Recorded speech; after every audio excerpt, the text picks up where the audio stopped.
بسم الله الرحمن الرحيم.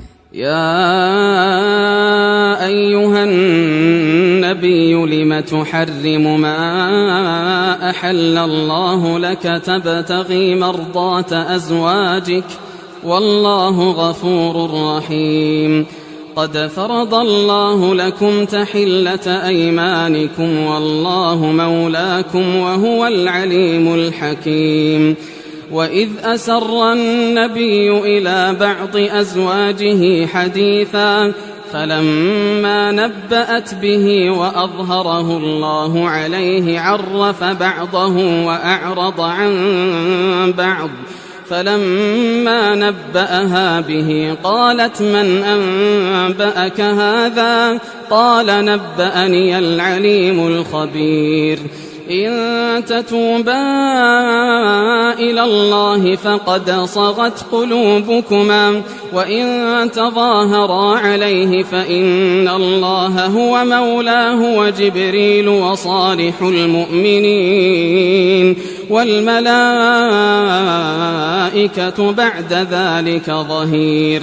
عسى ربه إن طلقكن أن يبدله أزواجا خيرا منكن مسلمات مؤمنات قانتات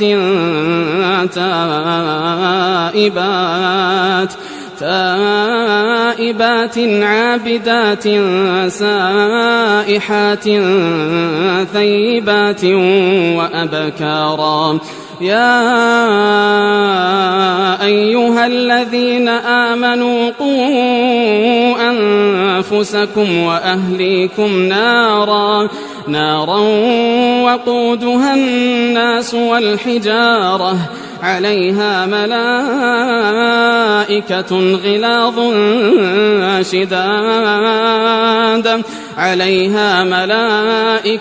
غلاظ شداد لا يعصون الله ما أمرهم ويفعلون ما يؤمرون.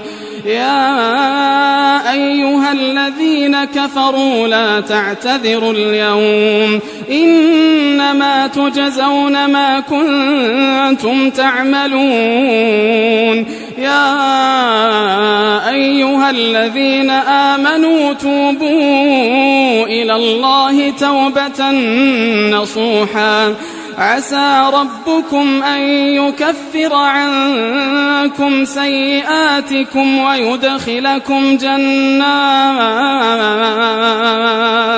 ويدخلكم جنات تجري من تحتها الأنهار يوم لا يخزي الله النبي والذين آمنوا معه نورهم يسعى بين أيديهم وبأيمانهم يقولون ربنا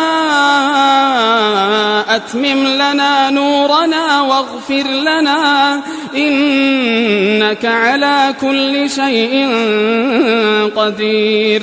يا أيها النبي جاهد الكفار والمنافقين واغلظ عليهم ومأواهم جهنم وبئس المصير. ضرب الله مثلا للذين كفروا امرأة نوح وامرأة لوط كانتا تحت عبدين من عبادنا صالحين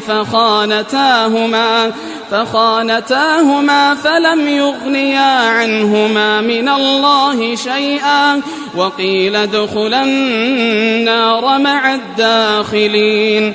وضرب الله مثلا للذين آمنوا امرأة فرعون إذ قالت رب ابن لي عندك بيتا في الجنة ونجني من فرعون وعمله ونجني من القوم الظالمين.